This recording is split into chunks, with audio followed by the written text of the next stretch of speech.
She rolled her eyes when I spoke. That tiny, dismissive flick of the eyes, so fast most people wouldn't notice, landed harder than any insult she could have spoken aloud. And I saw it. Everyone in the meeting room did. She sat there in her crisp, white blazer, arms folded, smirking like she was the only adult in a room full of idiots. My wife, Alina. Except, in that moment, she didn't feel like my wife. She felt like a stranger I'd once loved. We were in the middle of a pitch, a big one. The kind of client that could push our mid-sized firm into a whole new tier. I had just finished laying out a strategy, carefully, methodically, with numbers to back every move. I'd spent 3 nights refining it. And when I finished, she rolled her eyes. I kept talking, kept smiling. But something inside me cracked in that split second. Because this wasn't the first time. It was just the first time she let the mask slip in public. I'd known something was wrong for months. Little things, at first. Less affection, shorter conversations, a phone that always seemed to face down on the table. But I convinced myself it was just the pressure of work. That we were in a rough patch. That she was tired, not distant. Now I saw it plain as day. She wasn't tired. She was tired of me. The rest of the meeting played out like a blur. I smiled. I nodded. I shook hands with the clients. But inside, I was somewhere else, drowning in that look on her face. Afterwards, she breezed past me in the hallway without a word. Not even a glance. She used to grip my hand so tightly after meetings. Now she barely looked at me. I sat down in my office, closed the door, and pulled out my laptop. Not for work. For something else. I'd noticed her behavior shift right after she joined our company 6 months ago, an idea we'd both thought was romantic at the time. We had all these dreams of building something together. Being a power couple. I imagined us sitting side by side, growing the firm, traveling for clients, maybe even starting a family. Instead, she built walls. Shut me out. And lately, she'd started talking over me in meetings, questioning my judgment in front of others, using sarcasm like a scalpel. I thought I could handle it, that it was just stress. But now I wasn't sure. I opened our shared Google Drive, the one we used for projects. I typed her name in the search bar, filtering for recently edited documents. One popped up, Q3 marketing plan, revised. Odd. She hadn't told me she was working on a revision. I clicked, and there it was. A fully redone version of the strategy one had just pitched. Same skeleton, but different numbers, different focus. At the bottom, final draft for Monday meeting with Derek. NDA required. My name wasn't on it. I didn't know who Derek was, but I knew I hadn't been invited to that meeting. A tight knot formed in my chest. I was being cut out. I checked the calendar. There was a meeting blocked off for Friday, marked private. On her personal calendar, not the shared one. Location, the Wessex. A boutique hotel downtown. My hands trembled slightly as I opened her cloud backups. She didn't know I had access. It wasn't spying. Not really. We shared passwords once upon a time. But she'd changed hers months ago. Except, she forgot to unlink her messages from her work laptop. And there they were. Thousands of them. Archived texts. Her iMessages auto-synced into a hidden folder. I almost didn't open it. I wish I hadn't. But I did. At first, I scanned. Nothing leapt out.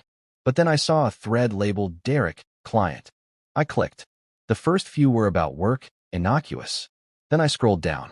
Can't wait to see you again Friday. Missed the way you smell last time. Bring that blue dress. Already packed. You still owe me room service and a proper goodbye. He sent a wink emoji. My lungs forgot how to work. My mouth went dry. My wife was sleeping with a client. Not just any client, our client. The same one she scheduled a private meeting with at a hotel. The same one she undercut my strategy for. I should have screamed. I should have cried. But I didn't do either. I read every message, every whisper of betrayal dressed up as flirtation. They had jokes about me, called me Mr. Spreadsheet, mocked how analytical I was. He called her partner in crime. She called him the upgrade. The upgrade. I sat there until the sun dipped below the blinds, casting long shadows across the floor. The office was quiet. Everyone else had gone home. Everyone but me. That night, I went home. I kissed her on the cheek. She barely looked up from her phone. I asked her how work was. She said, same old. Same old. That night, as she slept beside me, I stared at the ceiling and whispered, not for long. Because while she texted her lover, while she rolled her eyes in meetings and schemed behind my back, I was watching and planning. She didn't know I controlled the IT systems. She didn't know I had admin access to the projector in the conference room. She didn't know I scheduled the Monday meeting under the guise of a team alignment session. And she sure as hell didn't know what I was going to show them. But she would. Soon. Very soon. Monday morning came dressed in silence. Alina barely spoke over breakfast. She wore that same white blazer, the one she wore when she rolled her eyes at me, like a uniform of power. I poured her coffee. She didn't say thank you. Just scrolled through her phone, thumbs tapping, tapping, tapping. I wondered if it was him. Derek.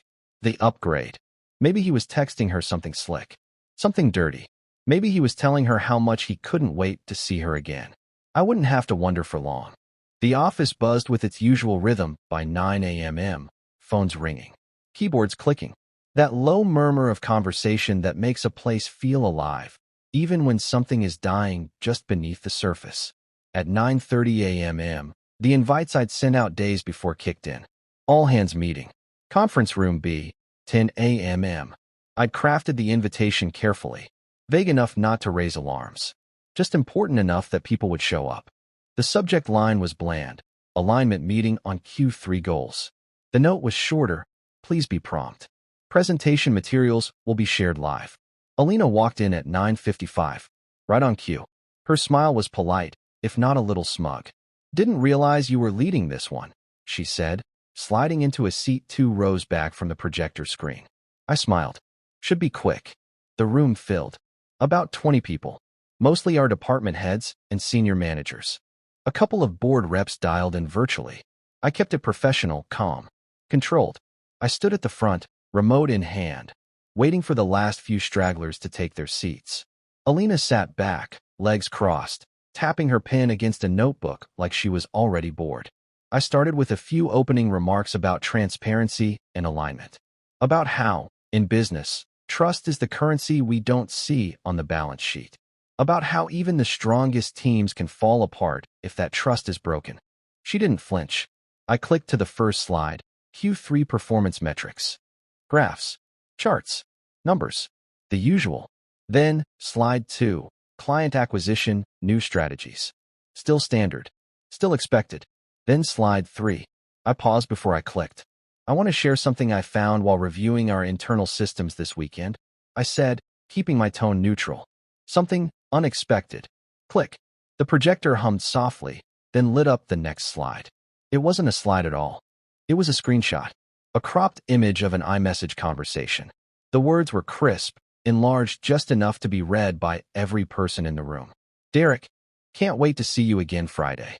Missed the way you smell last time. Alina, already packed. You still owe me room service and a proper goodbye, winky face. Gasps broke the silence like glass. Alina blinked. Once. Twice. Her pen froze mid-tap. A flicker of confusion crossed her face. Then panic. What is this? She said, voice low but rising. I ignored her. Clicked again. Slide after slide appeared. Message after message. Her words, his replies. Every emoji. Every dig at me. Every inside joke. Every plan. The room was silent except for the whir of the projector fan. Is this a joke?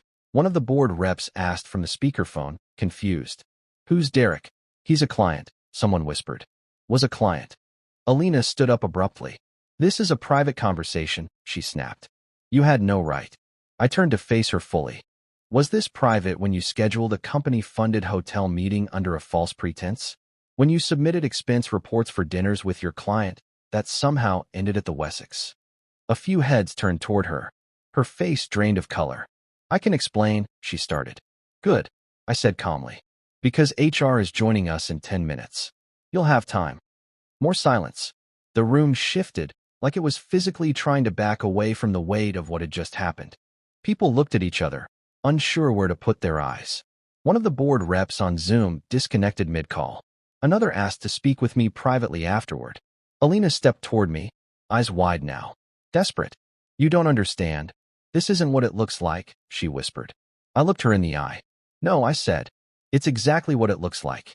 She opened her mouth, then closed it again. For the first time in months, maybe longer, she had nothing to say. I gathered my laptop slowly, methodically. My hands didn't shake. As I stepped toward the door, I turned back once.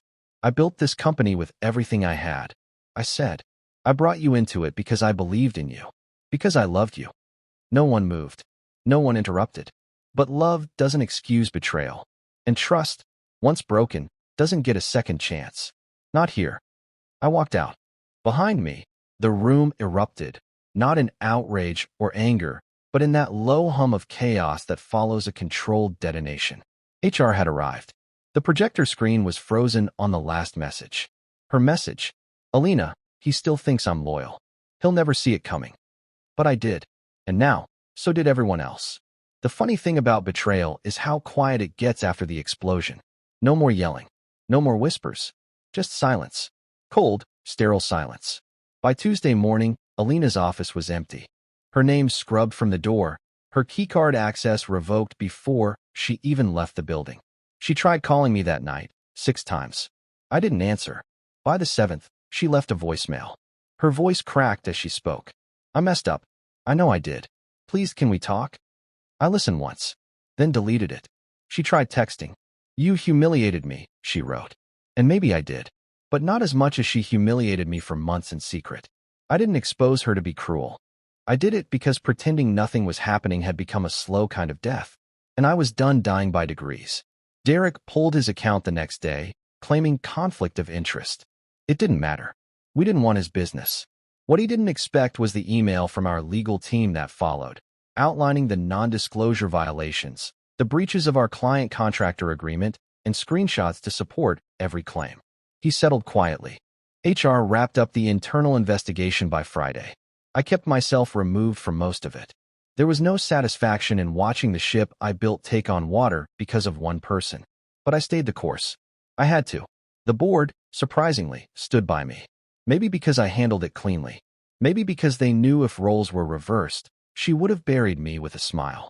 I moved into her old office. I didn't ask for it. They just told me it was mine. Funny how people show you who they think the real foundation is when the dust settles. A week later, Alina showed up at my apartment. She didn't knock at first, just stood there, staring at the doorbell like it owed her an apology. When I opened the door, I almost didn't recognize her. No makeup, puffy eyes. The blazer was gone, replaced by a hoodie that didn't fit quite right. Maybe it was mine. Maybe she wore it to remind me of something. Or maybe she just had nowhere else to go. Can I come in? She asked. I didn't move. I don't want to fight, she added quickly. I need to explain. You didn't hear the whole story. I nodded once and stepped aside.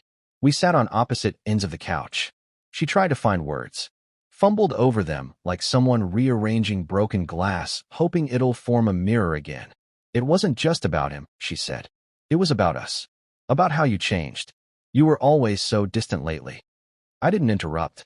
Let her talk. You buried yourself in work. In spreadsheets. In your logic. I felt like I was alone even when you were in the room. It stung. Not because she was wrong, but because part of me already knew. I never planned for it to go that far, she whispered. I didn't even like him. Not really. He listened. He made me feel wanted. Seen. And I didn't, I said flatly. She looked down. I wanted to tell you. So many times. But every time I saw your face, I couldn't. Because I knew what it would do to you. And maybe, I just didn't want to admit that I'd already burned the bridge. I nodded again. You didn't just burn it. You lit it from both ends and danced in the flames. She looked up at me, eyes wet. I'm sorry. I know. Silence again. Then she said the words I half expected but still wasn't ready for. Do you think there's any way back? I leaned forward, elbows on knees, palms together. I don't hate you, Alina. I'm not going to drag your name through the mud. I'm not going to wish you pain.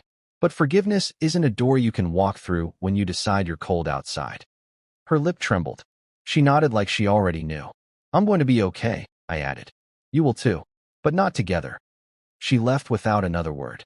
The door clicked shut behind her, and I sat there for a long time, staring at the spot where she had just been. Not angry. Not even sad. Just done. Somewhere in the weeks that followed, the numbness wore off. I started sleeping better. Eating again. Not just existing, but living. I'd walk to work, feel the wind on my face, and not immediately think of her. One morning, a junior associate knocked on my office door. New client waiting in conference room B, she said. The same room. I smiled and picked up my notes. As I walked past the projector, I paused, just for a second, and touched the remote. Power off. Some ghosts don't need exorcising. Just a quiet place to rest. And me? I moved on. I rebuilt. Not out of revenge. Out of respect. For the man I almost forgot I was.